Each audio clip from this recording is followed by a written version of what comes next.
तो चलिए हम स्टार्ट करते हैं जो द्रव्यमान और जो भार हैं। तो आज हम द्रव्यमान और भार में अंतर है वो हम पढ़ने वाले हैं। तो अब हम इनको एक टेबल के माध्यम से पढ़ेंगे जिससे कि बिल्कुल अच्छी तरीके से हमारे को समझ में आ जाए कि द्रव्यमान और भार में क्या अंतर है। द्रव्यमान और सबसे पहले कि हम द्रव्यमान को किन से लिखते हैं, हम द्रव्यमान को m से लिखते हैं और भार होता है उसको हम w से लिखते हैं। और w का जो सूत्र होता है वो mg होता है। और यहाँ पर जो m है द्रव्यमान होता है, द्रव्यमान, और g होता है वो होता है गुरुत्वीय त्वरण। गुरुत्वीय त्वरण जो होता है वो होता है। और इस g का मान कितना होता है, g का मान 9.8 मीटर सेकंड ऐसे -2 आता है। और क्या है कि जो द्रव्यमान है ये इसका पहला पॉइंट हो गया। और अब यदि हम देखें क्या द्रव्यमान का मान बदलता है, तो द्रव्यमान का मान कभी भी नहीं बदलता है। चाहे हम यहीं पर रहें, चाहे चंद्रमा पर, कहीं पर भी हम जाएं, तो कभी भी द्रव्यमान का मान नहीं बदलता है। द्रव्यमान का मान नहीं बदलता है।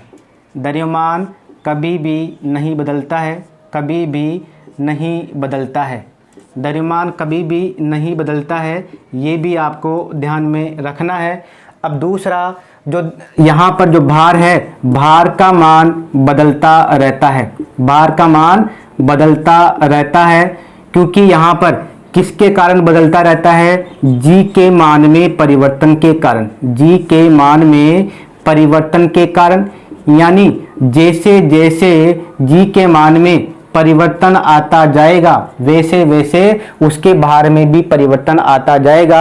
आप देखिए, क्योंकि भार का सूत्र होता है W बराबर mg।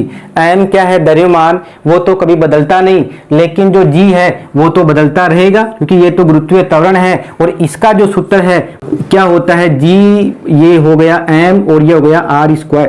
यानी g क्या है, गुरुत्वाकर्षण नियतांक, m क्या है, पृथ्वी का द्रव्यमान, और r क्या है, पृथ्वी की त्रिज्या।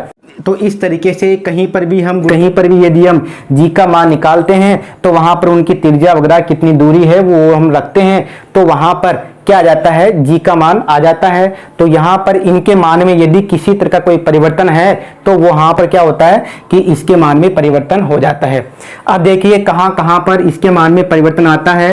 एक तो होता है पृथ्वी के केंद्र पर, पृथ्वी के केंद्र पर g का मान 0 होता है। दूसरा, यदि हम बात करें चंद्रमा पर, यदि हम बात करें तो चंद्रमा पर जो g का मान है वो क्या होता है, पृथ्वी के g का 1/6, पृथ्वी के g का 1/6 होता है। यानी आप ये कह सकते हो कि 1.6 होता है।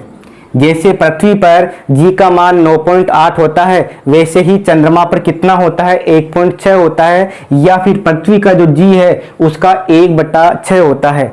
और हम बात करें कि अनंत पर क्या होता है, जो g का मान है वो क्या होता है, अनंत पर g का मान 0 हो जाता है, यानी लगभग 0 हो जाता है। अब अनंत पर g का मान 0 क्यों हुआ, क्योंकि g का जो सूत्र है वो होता है g बड़ा m, ये g m और ये r²। अब यहाँ पर देखिए, जब हम पृथ्वी से बहुत दूर चले जाएंगे तो वहां पर पृथ्वी के केंद्र से और वहां तक की जो दूरी है वो यहाँ पर r की जगह पर आएगी, तो इसका मान बहुत ज्यादा बढ़ जाएगा, जिसकी वजह से इस g का मान बहुत ही कम हो जाएगा, यानी लगभग 0 हो जाएगा।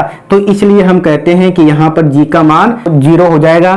तो पृथ्वी के केंद्र पर 0 होने की वजह से भार 0, चंद्रमा पर पृथ्वी का, तो यहाँ पर यानी भार क्या हो जाएगा, तो भार कितना हो जाएगा, 1/6 हो जाएगा पृथ्वी का। अब अनंत पर g का मान 0 होने की वजह से वहां पर भार के सूत्र में रखेंगे तो उसका जो भार है वो लगभग 0 आएगा, यानी भारीनता की स्थिति में आएगा। अब यदि आप भारीनता को पढ़ना चाहते हो कि भारीनता क्या चीज है वास्तव में, क्योंकि यहाँ पर आपने टर्म सुनी भारीनता, यदि आप उसको पढ़ना चाहते हो डिस्क्रिप्शन बॉक्स वहां पर उसका लिंक दिया हुआ है, वहां पर जाकर आप उसको पढ़ सकते हो और अच्छे तरीके से आप उसको समझ सकते हो। अब देखिए आप, अब ये हमने ऐसे खींच दिया। अब यदि हम देखें तो द्रव्यमान के बारे में, द्रव्यमान कभी भी नहीं बदलता है और ये यानी जो भार है वो तो बदलता रहता है।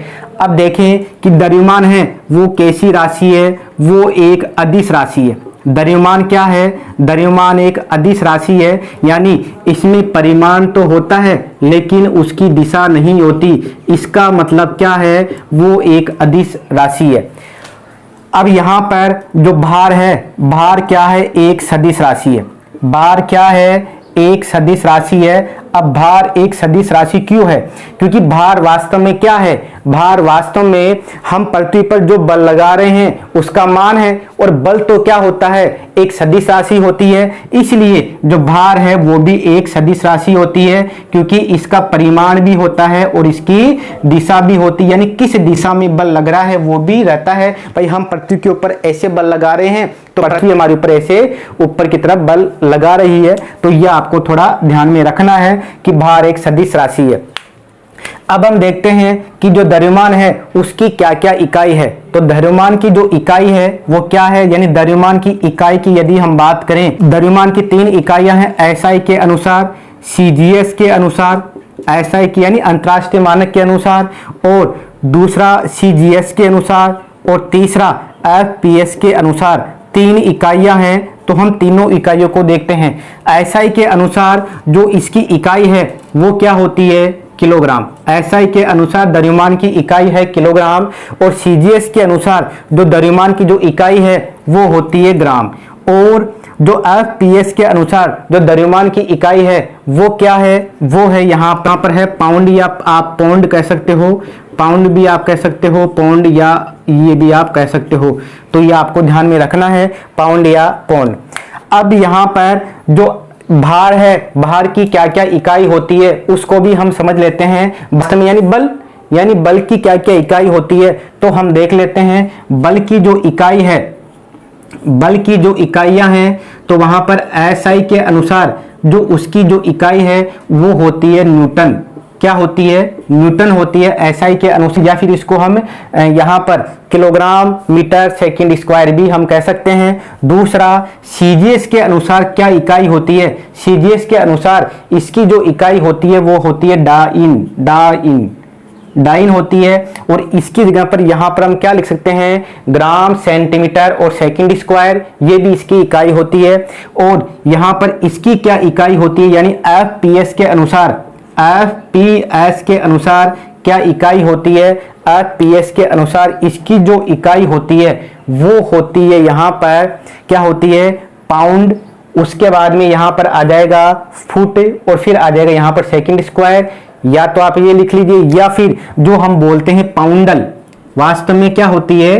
पाउंडल होती है। जैसे न्यूटन होता है एसआई में, सीजीएस में होता है डाइन, और एफपीएस में होती है पाउंडल। तो इस तरह से क्या होता है? इनकी इकाइयां होती है। ये आपको थोड़ा ध्यान में रखना है।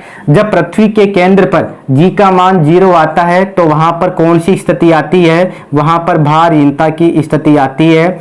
या फिर यहाँ पर अनंत पर भी 0 होता है, जी का मान 0 होता है। अनंत पर कहां पर भारहीनता की स्थिति आती है? अनंत पर भारहीनता की स्थिति आती है, पृथ्वी के केंद्र पर भारहीनता की स्थिति आती है।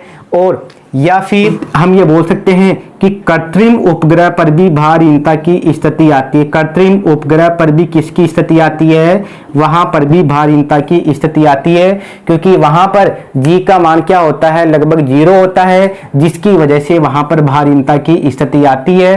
तो इस तरह से हमने देखा कि द्रव्यमान और भार में क्या क्या अंतर है। यदि आपको फिर भी इनमें किसी तरह का कोई डाउट लगता हो तो आप कमेंट सेक्शन में कमेंट करके हमारे से पूछ सकते हैं, जिससे कि मैं आपको उसका सॉल्यूशन भेज सकूं। ठीक है, ओके फ्रेंड।